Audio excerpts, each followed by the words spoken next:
بسم اللہ الرحمن الرحیم۔ تمام تعریفیں اللہ تعالیٰ کے لیے ہیں۔ وہی نیک لوگوں کا ولی ہے، وہی سب مخلوقات کا معبود برحق ہے۔ محترم ناظرین، آج جو وظیفہ میں آپ کے لیے لے کر آئی ہوں وہ وظیفہ اس سورۃ یاسین کی ایک آیت کا ہے۔ بہت ہی مبارک وظیفہ ہے جس کے بارے میں روایت ہے۔ سورۃ یاسین کی وہ آیت یہ ہے، بسم اللہ الرحمن الرحیم، وَجَعَلْنَا مِن بَيْنِ أَيْدِيهِمْ سَدًّا وَمِنْ خَلْفِهِمْ سَدًّا فَأَغْشَيْنَاهُمْ فَهُمْ لَا يُبْصِرُونَ۔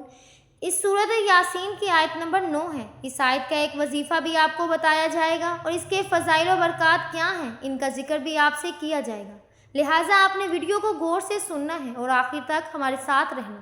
ایک روایت میں آتا ہے کہ حق تعالیٰ نے سورۃ یاسین کو آسمان و زمین میں پیدا کرنا چاہا۔ جب فرشتوں نے سنا تو کہنے لگے کہ خوشحالی ہے اس امت کے لیے جن پر یہ قرآن اتارا جائے گا، اور خوشحالی ہے ان دنوں کے لیے جو اس قرآن کو اٹھائیں گے یعنی یاد کریں گے، اور خوشحالی ہے ان زبانوں کے لیے جو اس آیت کی تلاوت کریں گے۔ یہ سورہ یاسین خوبصورت جس کو اللہ تعالیٰ نے آسمان و زمین سے 1000 برس پہلے ہی فرشتوں کے سامنے پڑھا، اور جب فرشتوں نے اس کلام کو یعنی اس سورت کو سنا تو انہیں اس کے وقت اس کے برکات کا اعتراف ہو گیا، یعنی اس کے پڑھنے والے کبھی غمگین نہ ہوں گے، کبھی پریشان نہ ہوں گے، لہٰذا آپ نے اس سورہ کے فضائل کو مس نہیں کرنا۔ اس سورت کی جس آیت کا وظیفہ لے کر آئی ہوں وہ وظیفہ آپ نے ضرور کرنا ہے، جیسا کہ اس ویڈیو کے آغاز میں بتایا گیا کہ ہمارا یہ وظیفہ سورہ یاسین کی آیت نمبر 9 کا ہے، جس کے متعدد وظائف ہیں جو میں آپ کو آج کی ویڈیو میں بتاؤں گی۔ یاد رہے کہ یہ سورہ بہت ہی زیادہ فضیلت والی سورت ہے۔ اس سورت کو قرآن پاک کا دل فرمایا گیا، فرمایا کہ جس طرح سے ہر انسان کے دل ہوا کرتا ہے اس طرح سے قرآن پاک کا دل سورہ یاسین ہے،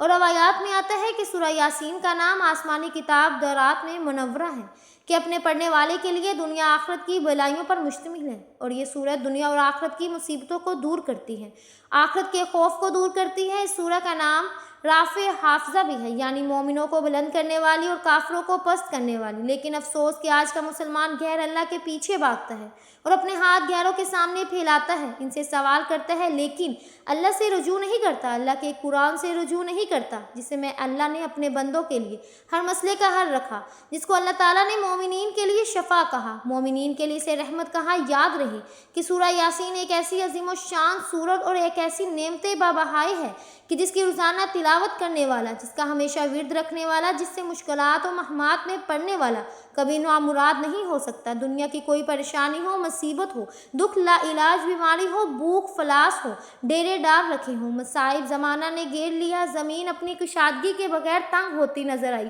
تو حاسدین نے جینا مشکل کر دیا، دشمنوں اور ظالموں نے اپنے نرخے میں لے لیا، تو ان حالات میں سورہ یاسین کو باکثرت ورد کرنا تفسیر کا درجہ رکھتا ہے۔ یاد رہے کہ یہ نہ صرف دنیا کی پریشانی کو دور کرنے کا درجہ رکھتی ہے بلکہ اس سورت کے بارے میں فرمایا کہ یہ آخرت کے ماحول کو دور کرتی ہے۔ ایک روایت میں آتا ہے کہ میرا دل چاہتا ہے کہ یہ سورت میرے ہر امتی کے دل میں ہونی چاہیے کہ جو شخص سورہ یاسین کو پڑھتا رہا اور اس دن مر گیا تو وہ شہید مرا، اور فرمایا کہ سورہ یاسین کے پڑھنے والے کی مغفرت کرتے جاتے ہیں۔ حضرت عطا بن ابی وحی رضی اللہ تعالیٰ عنہ کہتے ہیں کہ مجھے حضور نبی کریم صلی اللہ علیہ وسلم کا یہ ارشاد مبارک پہنچا کہ جو شخص سورہ یاسین کو شروع دن سے پڑھے اس کی تمام حوائج پوری ہو جائے۔ محترم ناظرین، آپ خود سوچ لیں کہ اس مبارک سورہ میں اللہ تعالیٰ نے کتنی بڑی برکت رکھی ہے کہ اس کو دن کے آغاز میں پڑھ لیا جائے اور دن کی تمام حاجات کو اللہ تعالیٰ پورا فرماتا ہے۔ اس لیے چاہیے کہ روزانہ صبح نماز فجر کے بعد اس سورت کی تلاوت کر کے، اور اگر یاد نہ پڑے تو دل میں کسی بھی وقت اس سورت کی تلاوت کر لینی چاہیے، انشاءاللہ اس سورت کی برکات حاصل ہوں گی۔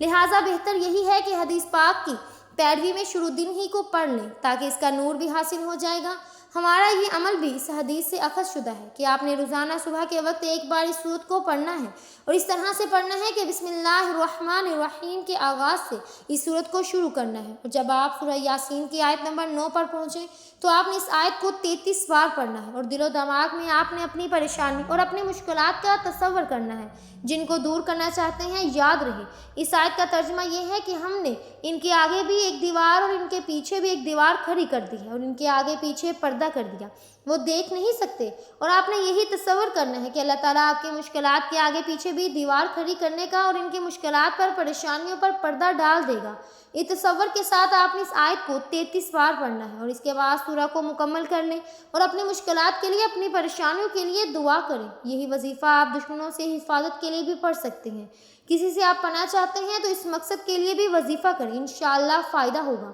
جیسے کہ پہلے بھی اس بات کا تذکرہ کر چکے ہیں کہ اگر سورہ یاسین کو بادشاہ کے خوف یا کسی بھی دشمن کے خوف میں پڑھا جائے گا تو وہ خوف جاتا رہے گا۔ تو محترم ناظرین، آپ بھی روزانہ سورہ یاسین کو لازمی پڑھنا ہے، سبحان اللہ کی تلاوت کریں، اور اس سورت کی شام میں یا رات میں بھی تلاوت کریں، اس سورت کی ہر آیت مبارکہ میں۔ لیکن جس آیت کریمہ کا ہم نے آپ کو بتایا ہے، اس کی اپنی ہی برکات ہیں، اس لیے بتلائے گئے طریقے پر اس سورت کو اپنے خاص مقاصد کے لیے ضرور پڑھیں، انشاءاللہ آپ کے مقاصد حل ہو جائیں گے۔ اور اس سورہ کو یاد بھی ضرور کریں، جیسا کہ نبی کریم کا فرمان آپ نے سنا کہ آقا کریم صلی اللہ علیہ وسلم نے فرمایا کہ میرا دل چاہتا ہے کہ اس سورت کو میرے ہر امتی کے دل میں ہو، تو ہمارا یہ فرض بنتا ہے کہ ہمارے آقا صلی اللہ علیہ وسلم کی اس خواہش کو پورا کریں، خود بھی مذکورہ فوائد اور وظائف سے فیضیاب ہو سکیں، اور اس ویڈیو کو صدقہ جاریہ کی نیت سے شیئر بھی کریں تاکہ باقی مسلمان بہن بھائی بھی اس عمل سے مستفید ہو پائیں۔ ہم امید کرتے ہیں کہ آپ کو ہماری آج کی ویڈیو ضرور پسند آئی ہوگی۔ اگر آپ کو ہماری آج کی ویڈیو پسند آئی ہے تو گزارش کرتے ہیں کہ ہمارے چینل کو ضرور سبسکرائب کریں اور ساتھ ہی لگے بیل کے بٹن کو بھی پریس کر لیں تاکہ آپ کے پاس ہماری مزید آنے والی معلوماتی ویڈیوز کا نوٹیفیکیشن بر وقت ملتا رہے۔ سبسکرائب کے ساتھ ساتھ ویڈیوز کو لائک بھی کریں اور اپنی قیمتی رائے کا اظہار کمنٹس میں ضرور کریں۔ کمنٹس میں اپنے سوالات ہم تک پہنچا سکتے ہیں۔ اللہ تعالیٰ آپ کو اپنے حفظ و امان میں رکھے، آمین ثم آمین۔ ملتے ہیں اگلی ویڈیو میں، تب تک کے لیے اللہ حافظ۔